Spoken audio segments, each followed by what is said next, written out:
Hi, I'm Kevin Lee with the E-Marketing Association, but my day job is I run Did It, an 83-person digital first marketing agency. I also have a nonprofit I started called Giving Forward, which uses cause marketing to generate money for other nonprofits. I'm pleased to be with Tal Hayek today.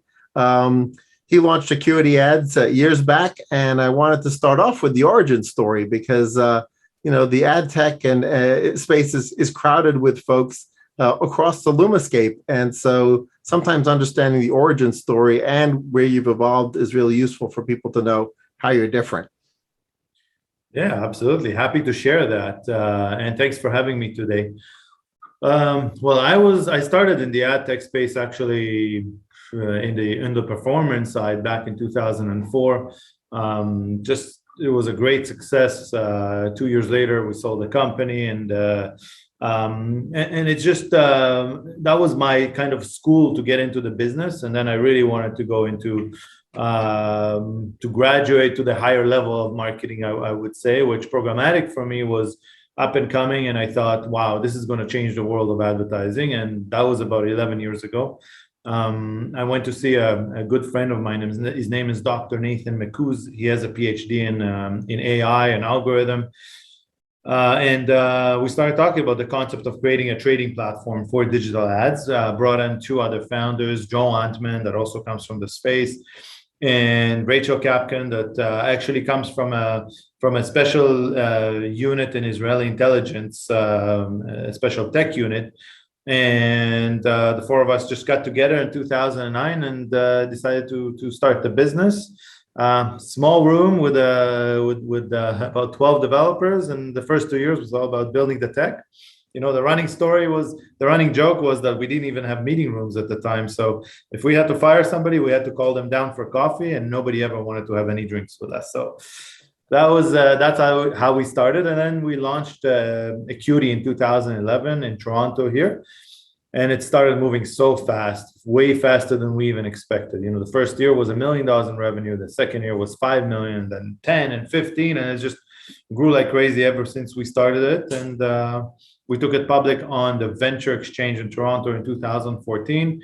Went to the big board in Toronto in 2019, and just a couple of months ago, IPO'd on the NASDAQ. So lots of excitement and changes here all the time. But I can tell you, we're a much larger company today, but we still feel and act like a startup. And I think that's a very important piece. That's a great story. For me, looking at the the sort of documentation of sort of your journey. You sort of look like a DSP with a DMP attached to it, right? But other than that, sort of obviously your sales team is out there, talking to people who are, looking for either typically a DSP, or maybe they're just looking for a new way to get access to inventory. So when they're out there pitching, sort of what's their elevator pitch? What's their differentiation story? So up to about a year ago, we were competing as a DSP, which is a pretty tight space, and it's hard to compete on. And we were always known to have the best ROI, so the best algorithm out there to deliver ROI. That's a tough message to sell, I can tell you that. We launched a new product called Illumin that's been in the making for 4 years now. And that changed everything for Acuity. Because as we talked about 11 years ago, programmatic solved a big issue in the industry and solved the transactional part, right? We're now doing billions of transactions a day. Everything happens in real time in 50 milliseconds, and it works great. But since then, there was no innovation whatsoever. So for us, we looked at what is the biggest problem that we still see in the industry. And I believe that there's a huge gap between the way marketers plan and think, which is consumer journey, to the way programmatic gets executed, which is a black box execution, nothing to do with the consumer journey. And that's what Illumin solved. So we launched Illumin. Again, this is we call it advertising automation, but at the end of the day, it's being able to control the consumer journey. And now as a marketer, Illumin is giving you a blank canvas, which you can plan your journey, and then you click on execute, and it links straight to execution in programmatic today. So that's something that sells itself, because as soon as you do the demo, everybody gets extremely excited. And again, why? Because that's how marketers think. That's how they plan. They just don't have the way to, up to now, they didn't have a way to execute on it. Now, in consumer journeys for a complex purchase, is your platform and your system sort of recommending that creative actually changes as you're messaging people further down the journey? Yes, absolutely. I mean, what's happening today, because of the black boxes, we bombard consumers with the same message over and over and over again. And people that know a little bit more about the industry know why. And it's because the black box is trying to capture the last action or the last view. They're pretty much trying to get the credit for the sale. And that annoys the hell out of the consumers. And with consumer journey, first of all, we break it down into 3 phases. There's the awareness phase, there's the engagement phase, and the conversion phase. And absolutely, every one of those phases will have different messages.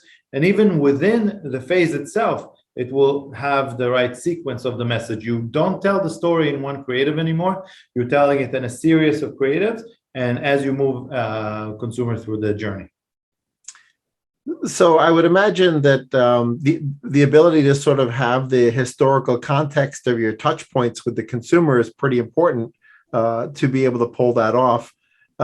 Has that created a headwind for you with IDFA and with potentially with the third-party cookie issues, which of course are already live with Safari and Firefox, but have been kicked down the road with Chrome? Or are you still able to sort of choreograph the messaging, even without sort of the IDFA or third-party cookie ecosystem? So IDFA for us specifically, it's easy. For other companies, not so much. We don't do much in apps advertising, So for us specifically, it hasn't been an issue, but I understand it's an industry issue. The cookies we do rely on cookies for some of our traffic, of course, and it's look, for me, the internet doesn't work without third-party cookies. Clearly, it's been, Google wanted to remove it and figured out that they can't do it at this point. But the third-party cookies were never actually designed to do what they're doing today. It was kind of something we fell into. And I do think there's better solutions out there. And for me, the universal ID is whichever one it's going to be. There's many ones that are trying to do it right now. And our job is just to connect with all of them and to figure it out. But look, we are working with our vendors, our our customers, our competitors. The industry is working as a whole in order to solve this. And it's a better solution, the third-party cookies. And I do believe that this is what's going to replace it. And I think even when you want to think about the future a little bit, think about the past. Who's paying for content online today? It's not the consumers, it's the advertisers who are paying for content. And I don't believe, and I think many people don't believe, that the consumers are going to start paying for what they're getting for free today.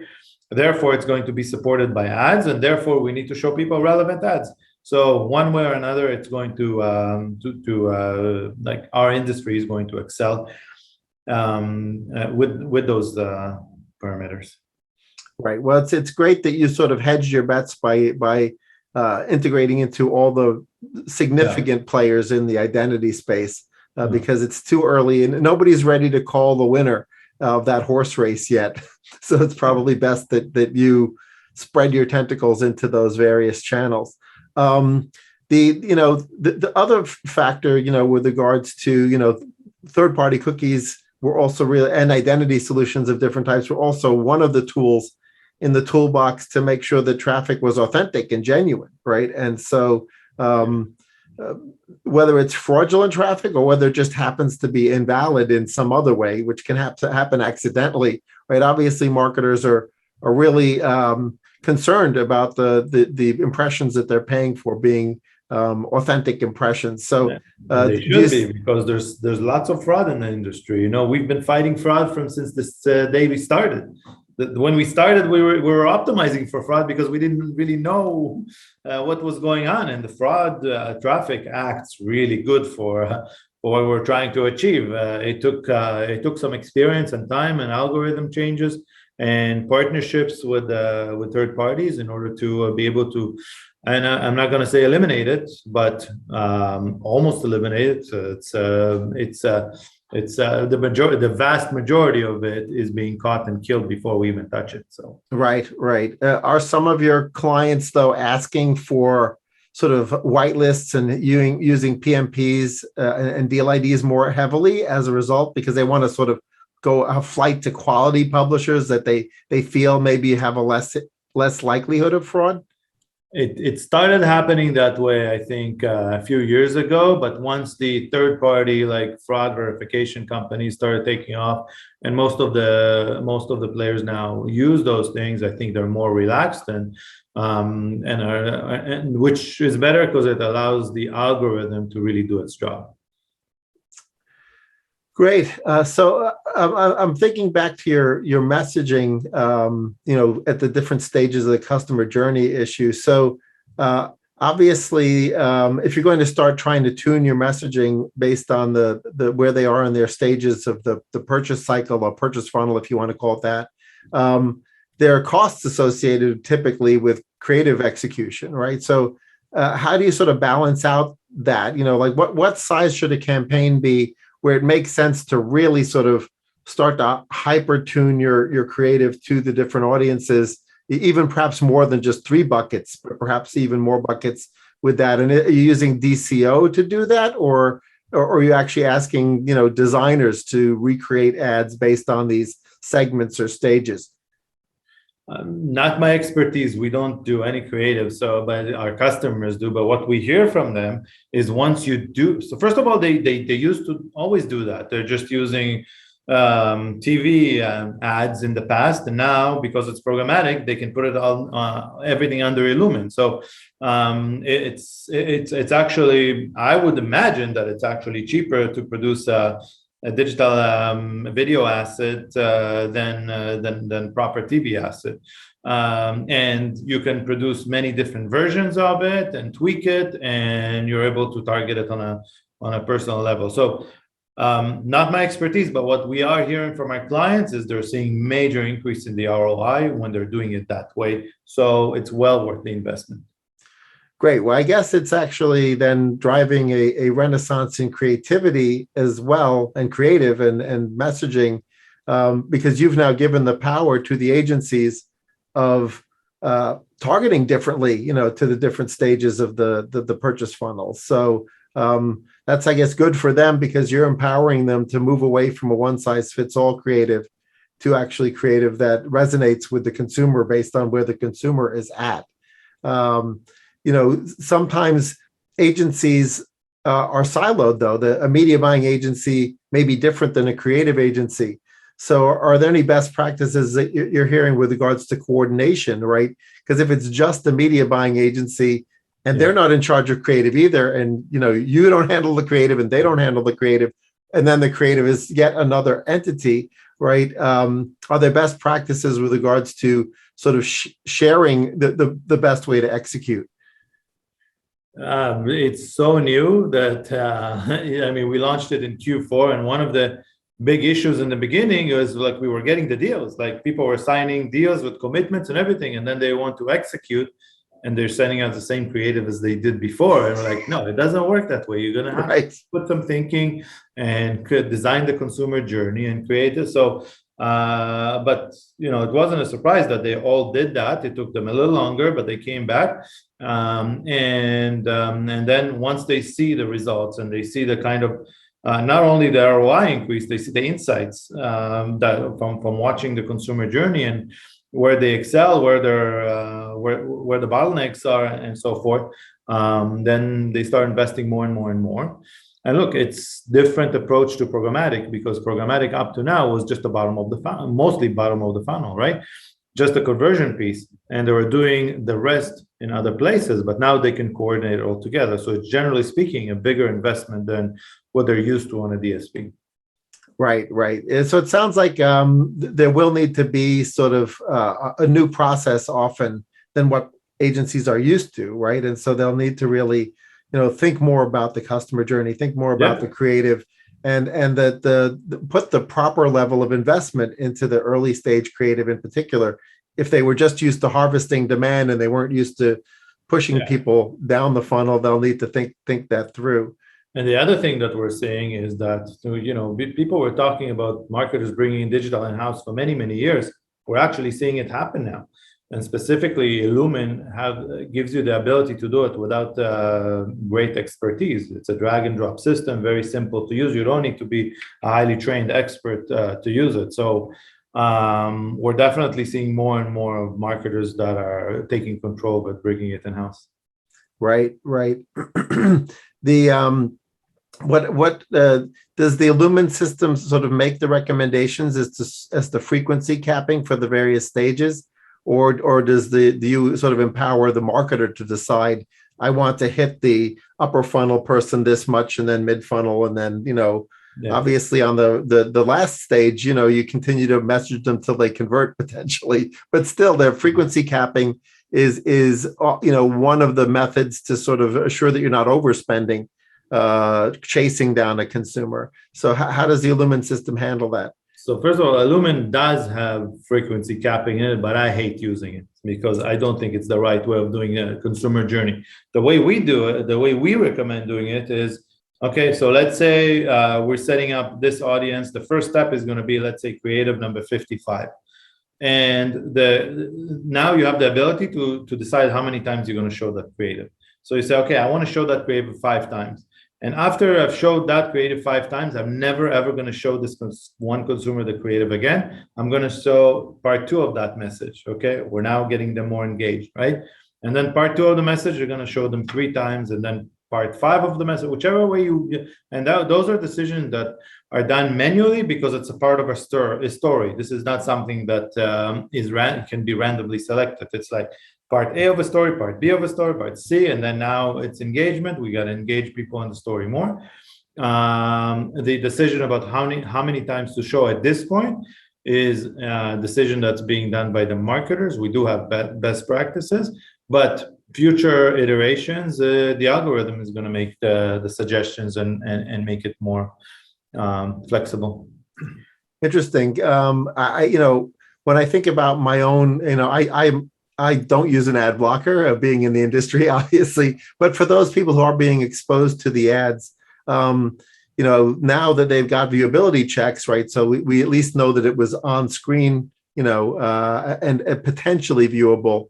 But there's also, a little bit of banner blindness going on. So do you feel like different size ad units should to some extent mitigate the impression caps? In other words, if it's a more in your face placement and a larger ad unit, that I could be more sure that they saw. But if it was a smaller ad unit, or it was a skyscraper or whatever on the side of the page, do I sort of maybe want to run some more impressions against that individual because it's, they might not have noticed it? Look, this is an opinion, of my personal opinion, but our system is only made decision by the algorithm and based on what works for your campaign. So based on the signal we're getting and the conversions and whatever it is that the advertiser is trying to achieve.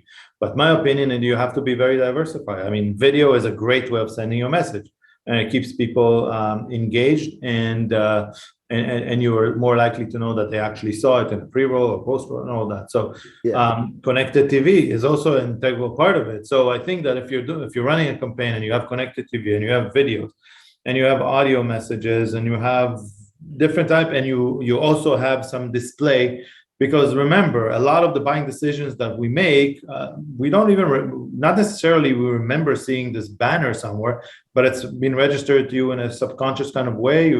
I don't know, the research are saying you have to see it 7 times in order to notice it. But if it's together with a proper campaign and it's put in the right places, I think it's effective. Obviously, you do not pay the same for banner ads than you pay for video ads. Right. It's just a matter of the mix in the consumer journey. Right. So is there anything sort of either industry-wide or within your own platform that's sort of coming up that you're super excited about? The biggest thing that came out is Illumin itself, right? So we launched it in Q4 of last year. And to be honest with you, it was brand new.